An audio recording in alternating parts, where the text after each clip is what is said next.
Alcaty.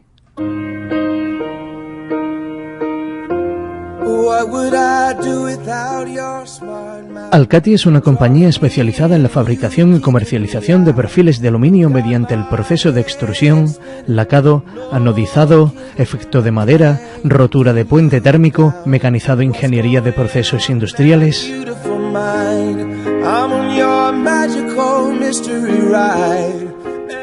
Alcaty comienza su actividad el 2 de diciembre del año 2005 en Antequera, siendo en la actualidad una de las empresas referentes como fabricante de español de perfilería de aluminio industrial en todas sus versiones, con una capacidad de producción anual superior a las 10.000 toneladas. En la actualidad se está llevando a cabo un ambicioso proyecto de internacionalización en la que se refiere a la comercialización de sus productos, estando ya presente en Francia, Bélgica, Alemania, Reino Unido y Holanda, siendo el objetivo para los próximos años incrementar la presencia en estos países y ampliarla al resto de países de la Unión Europea.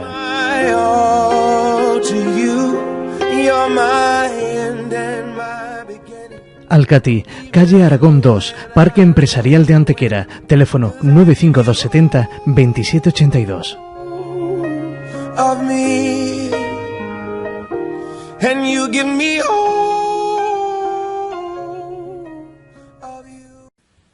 propósito de conocer las listas de los partidos políticos, los candidatos son el gancho, la persona más conocida, pero detrás tiene que tener un equipo de personas que ayuden a su equipo, ya sea en gobierno o oposición, a estar en los próximos 4 años el compromiso. Una de las novedades del Partido Socialista, el número 7, a Francisco Morente, conocido en Antequera por ser una de las personas que impulsó y que creó los organismos autónomos, lo que es hoy el OAL, ¿no? Ha cambiado mucho, ¿no?, la Antequera de organismo autónomo local a la Antequera de ser el número 7, claro, aspirante a gobernar, ¿no? Claro, son 3 décadas lo que han pasado ya prácticamente. Y en aquellos años 90 nos asomábamos a la vida, a las nuevas experiencias, qué estaba ocurriendo en el mundo. Estábamos recién ingresados en Europa, nos venían las lecciones magistrales de los alemanes, de los franceses, y hoy pues ya en algunos casos venimos de vuelta y en otros casos, bueno, pues poco podemos ya aprender, porque la verdad que los problemas que tenemos encima son muy parecidos en todo el occidente europeo. ¿Por qué ha perdido fuelle la importancia del organismo autónomo, de las escuelas taller? Durante que le dieron, sobre todo en la restauración de monumentos en esos años, en la formación, en gremios, en trabajos que no desaparecieran, ¿no? ¿Eso los problemas económicos de presupuesto? Bueno, nuestra apreciación que vemos que los organismos autónomos y las escuelas taller han perdido mucho. Bueno, los organismos autónomos realmente no han perdido fuelle, siguen con la misma dinámica que tenían cuando se pusieron en marcha al inicio de los 90. Lo que sí ocurre es que la mayoría de ellos se han convertido en organismos administrativos, meramente administrativos. Ha pasado en Antequera y ha pasado en todos sitios, se ha cargado la administración de personal, y lógicamente cuando se carga de personal en la administración queda muy poco margen de maniobra en presupuestos para hacer inversiones productivas y en acometer proyectos de otro tipo, ¿no? Prácticamente el 80% de los presupuestos en Antequera, en Málaga, en Andalucía, van destinados a pagar recursos humanos, capítulo 1, ¿no? Sí, que se ha quedado los organismos con el personal y no sigue fomentando por falta de presupuesto de personas desempleadas, de jóvenes, de formales. Los presupuestos han ido menguando y los gastos en personal cada vez son más elevados. También para muchos nos recuerda a Francisco Morente como esa persona que luego estuvo trabajando con M Capital, esos planes estratégicos, ¿no? Si no recuerdo mal, el último sería el de Antequera 2016, ¿puede ser? Pues de los últimos, ¿no? Que Antequera en el centro de 2016. En el centro de 2016. Entre otras cosas hacíamos planes estratégicos en M Capital, aparte de otras muchas. Exacto. Y eran esas veces que nos exponían desde recuperar un monumento, la primera vez que hablaban de la estación de tren, de llevarla hacia los llanos, la ciudad de las rebajas por el camino, ¿no?, por el nacimiento de la villa, incluso el campo de golf. Eran proyectos, ¿no? Entonces era el campo de golf de la pesquera. De la pesquera. Y luego los chinos que también vinieron y todo. ¿Por qué se presentan muchas veces planes y se habla de mucho futuro en la ciudad y luego se queda en un 5, 10, 15, 20%? Hombre, yo no niego que se hable de planes, porque lo triste sería que no tuviésemos ningún plan, ¿no? Entonces, claro, cuando tienes la posibilidad de invertir o de hacer algo, si no tienes planes ni en la cabeza, ni en la recámara, ni en ningún tipo de proyecto, pues la verdad que es muy difícil hacer cosas, ¿no? Sería triste que como está ocurriendo hoy mismo. Hay muchísimos fondos FEDER, de Fondo Social Europeo, incluso programas andaluces o del propio Ministerio, tanto de cooperación, de presidencia, de administraciones públicas, que tienen dinero a mansalva, aunque parezca que no, a mansalva, pero si no se solicitan proyectos, programas, propuestas, pues lógicamente no se pueden financiar. Como conocedor de todo esto, y suponemos que, ya que forma parte del equipo del Partido Socialista para las elecciones, sabemos que ha tenido que ver mucho en los programas electorales en las últimas elecciones y en esta, ¿no? ¿Tiene sentido hoy en día, en el año 2015, hablar de un aeropuerto para Antequera, o es ya un proyecto que hay que olvidarlo? Hoy ha perdido sentido. Ha perdido sentido, totalmente sentido. Y tiene, hoy y hace unos cuantos de años, en el momento en que los aeropuertos para transporte de mercancías en ciudades medias ya hemos visto que no funcionan, pues la verdad que no tiene sentido retomar ese tema de aquí de Antequera. Ese tema de las estaciones se habló en un principio a Los Llanos, luego se hace una estación de AVE en la Colonia Santa Ana, luego se va a hacer otra de AVE en el actual sitio.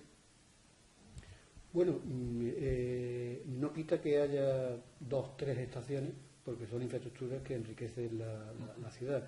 Lógicamente sería más cómodo para todos que en una estación se hubiese concentrado todo el paso tanto de personas como de mercancía.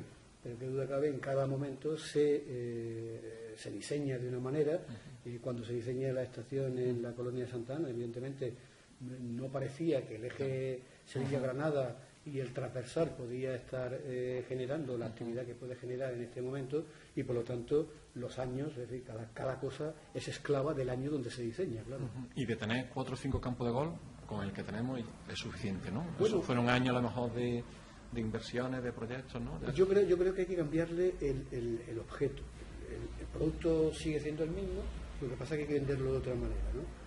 Hace poco nos decían que estaba creciendo el transporte, por ejemplo, aéreo de ciudades medias alemanas hasta Málaga, en un porcentaje muy elevado, del orden de 40 o 50 vuelos semanales, y básicamente los que venían en esos vuelos lo hacían para jugar al golf. ¿Por qué? Porque es mucho más barato coger un avión de una ciudad alemana, subirse en ese avión, venir aquí a la Costa del Sol sabiendo que la temperatura y el clima es perfecto, y entrar al que no habría mal que si hubiera posibilidad y hubiera una inversión de montar más campos de golf si viene gente a siempre que no condicione el crecimiento, la sostenibilidad, el medio ambiente, el agua, etcétera, etcétera. Yo creo que podría ser un gran producto complementario al que ya viene haciendo la Costa del Sol. Después de su etapa en MD Capital, como consultor, ahora mismo con empleo, sin empleo, ha estado, ¿no?, en una escuela taller. Sí, recientemente hemos acabado una escuela taller en Humilladero. Fue continuación de la que también estuvimos aquí en Antequera en el año 2010. Y bueno, y ahora concentrar en cuerpo y alma a los proyectos para las elecciones locales.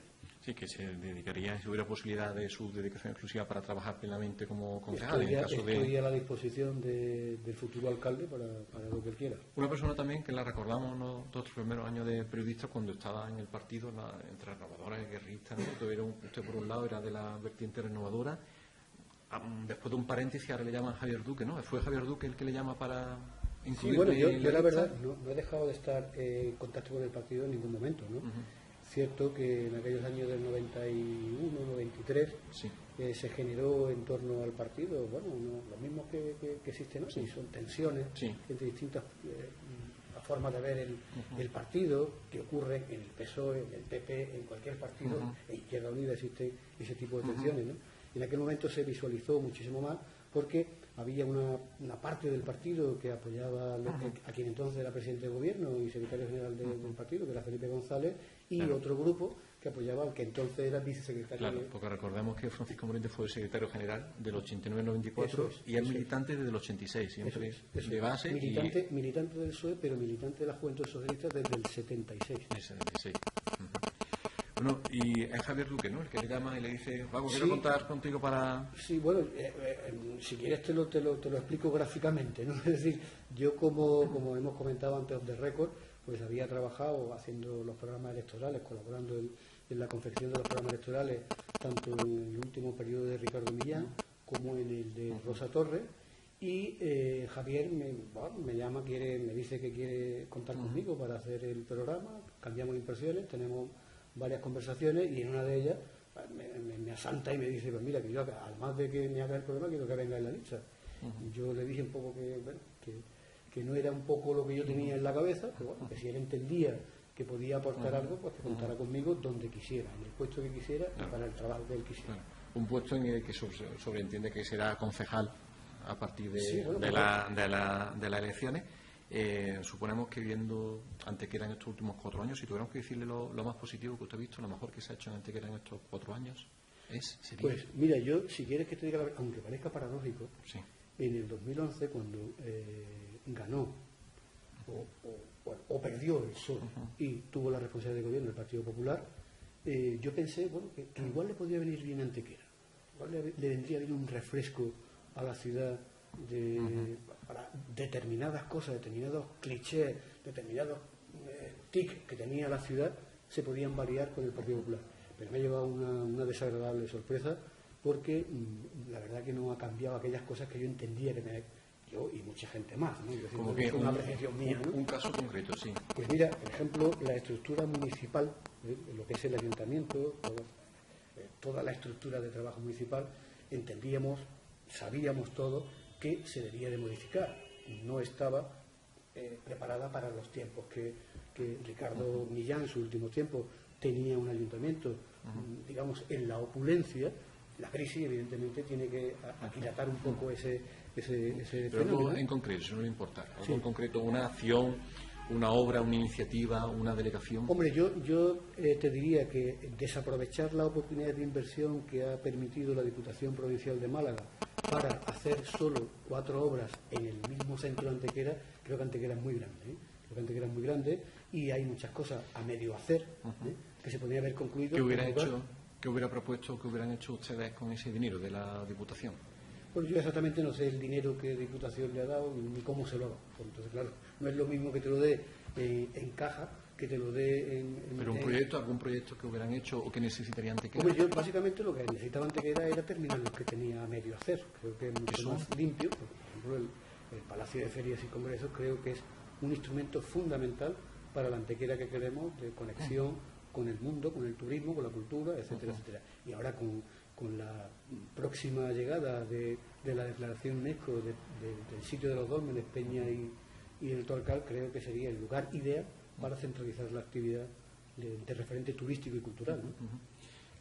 Bueno, ya para concluir, decirle qué espera de las elecciones, del resultado. Bueno, yo espero en estas elecciones que la gente, pues como yo, decepcionadas porque el Partido Popular no ha sabido jugar el papel que tenía que haber jugado en este momento, pues no le vote, que tampoco lo haga a los partidos que, aprovechando la coyuntura, ¿verdad?, pues empiezan a prometer algo parecido a la luna en una noche brillante, ¿no?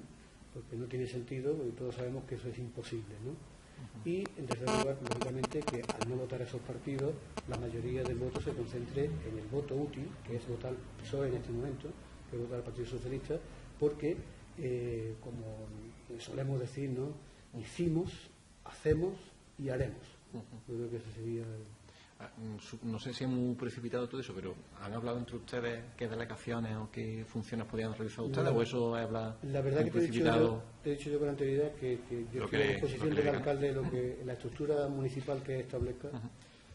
Pues brevemente, hemos conocido a Francisco Morente, que va al número 7 en la lista del Partido Socialista a las elecciones, conocido en Antequera por haber sido uno de los promotores de Loal, de las escuelas talleres, y también por esos planes estratégicos que hablaban de una Antequera en crecimiento, hablaban de centros logísticos, hablaban de tren, hablaban del nacimiento de la villa, de campo de golf. En parte se han cumplido, en parte no, como pasa en todas las ciudades. Pues gracias por atendernos. Muchas gracias a vosotros.